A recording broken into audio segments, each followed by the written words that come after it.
Magandang araw mga kaibigan. Bigyan natin ngayon ng reaction, opinion, itong post ang balita ngayon, 57 minutes ago. Title, Torre versus Escobar. Bastusan na ang sagutan. So, tinawag ko ito na Battle of PNP Generals. Nakakadismaya na kasi nagsasagutan na sila eh. Okay, nagkakainitan na ang palitan ng banat sa pagitan ni PNP Chief General Nicolas Torre III at retired General Fillmore Escobar kaugnay ng controversial na Torre versus Baste boxing match.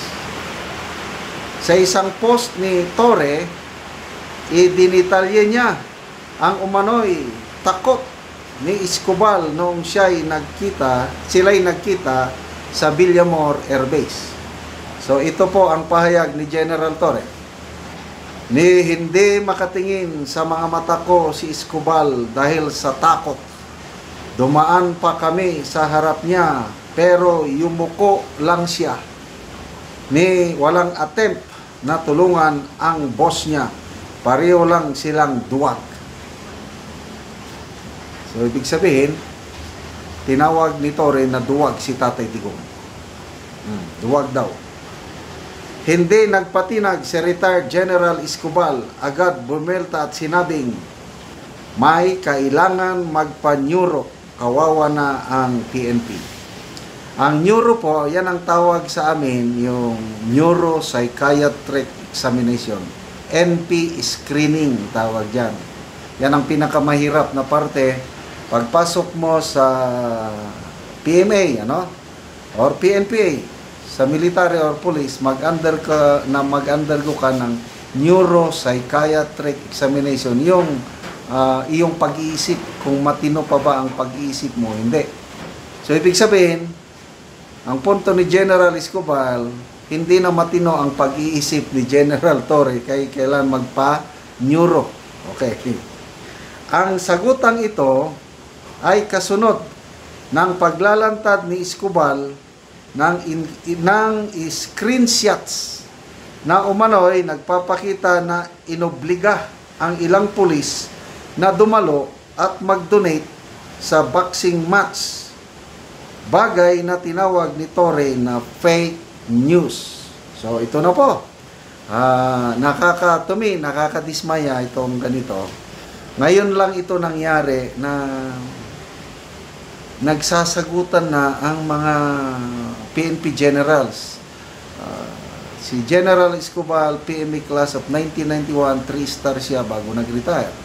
Ito naman si General Torre, PNPA, class of 1993, I think, 4-star general. Tapos nagsasagutan ng dahil lang sa charity boxing match. In the first place, kung ako ang yung tatanungin, hindi dapat magkaroon ng charity boxing match. Yun nga, yung screenshot na ipinost ni General Escobar, yung pulis na pinanggalingan nun, ang punto di vista niya, hindi naman mandato ng PNP, hindi naman namin trabaho na mag-set up ng charity boxing match. And I agree. Ano bang trabaho ng police is peace and order?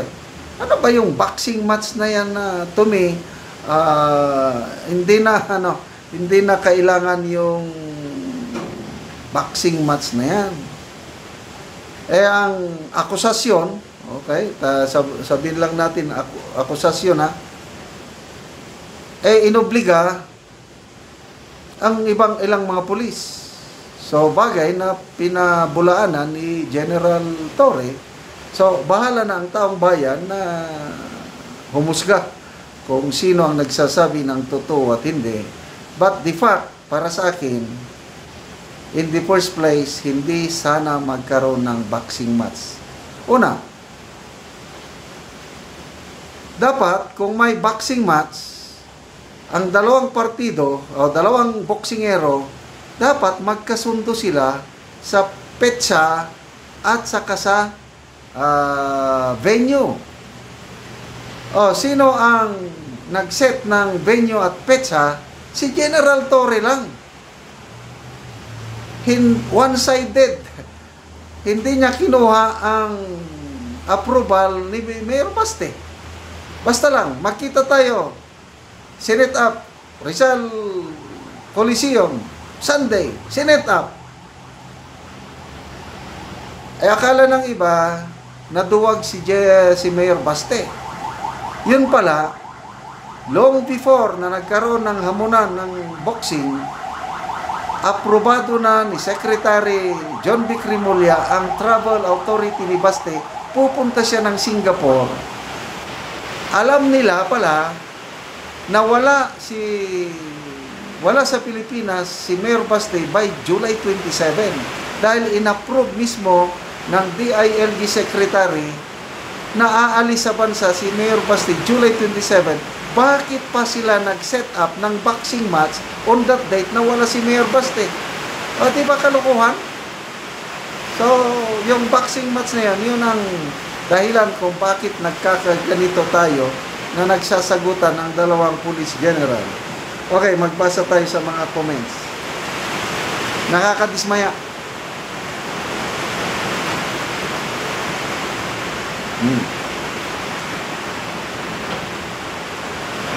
Aribog, si Seth, mababa na moral ng PNP ngayon.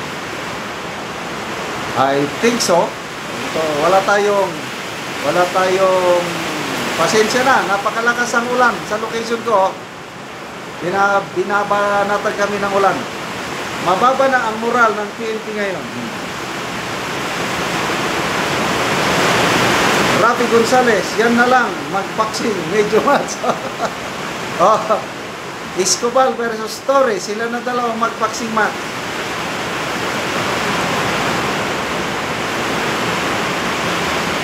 Charlie Laneta, tama, sabi niya. May Gio Faith Aquino, halata naman, puro pulis. Kung may civilian man kakonti, karamihan pulis ang nandun sa Rizal Coliseum. Jocelyn Alegre, yes, may Saltek. Saltek yung chip nyo. Kinakaya ng mga kabaro niya. Wala doon, Ems. Kamu na lang mag-boxing. Anyway, sana tumigil na ang kalukong ito dahil nakakahiya tayong lahat. Okay, salamat mga kaibigan sa inyong pagsubaybay sa ating channel. Nakakatulong tayo ng malaki sa tribong Talandig ng Bukidnon dahil ang sweldo natin sa channel na ito is pantulong sa tribo. Namimigay tayo ng mga yero at pako para makapagpatayo naman ng mas maayos na tirahan ang tribong Talandig. Panoorin nyo ang video nito. Ano po, hindi naman ang gayad yung tampo doon.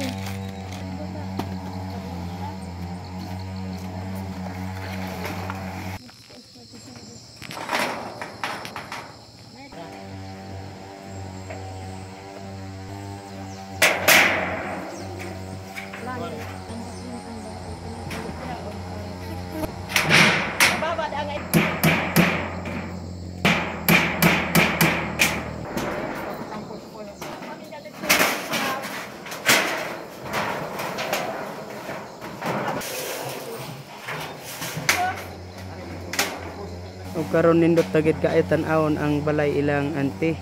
So ila na gyud na atop ang gihatag sila nga yero.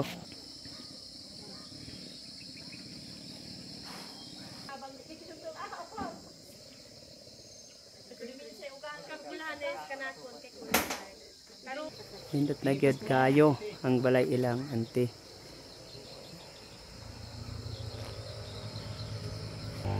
Salamat kaayo sir sa imong pagtabang labi sa Ginoo nga gigiyahan ka sa Ginoo nga magtabang ka. O sir, salamat kaayo kay daghan pa kaayong nanginahanglan sa amoa. Unya sa labi sa imong kuan himo nga mo ay imong gisugo nga mag-tan-aw og mga pobre nga wala ilang ikapalit. So salamat kaayo sir. dagang pagid kaayo sir ang nanginahanglan din sa among barangay. So diya ra ko kutob sir. Salamat kaayo sa Ginoo ra gid magbalo sa imo ha. Salamat kayo, ante.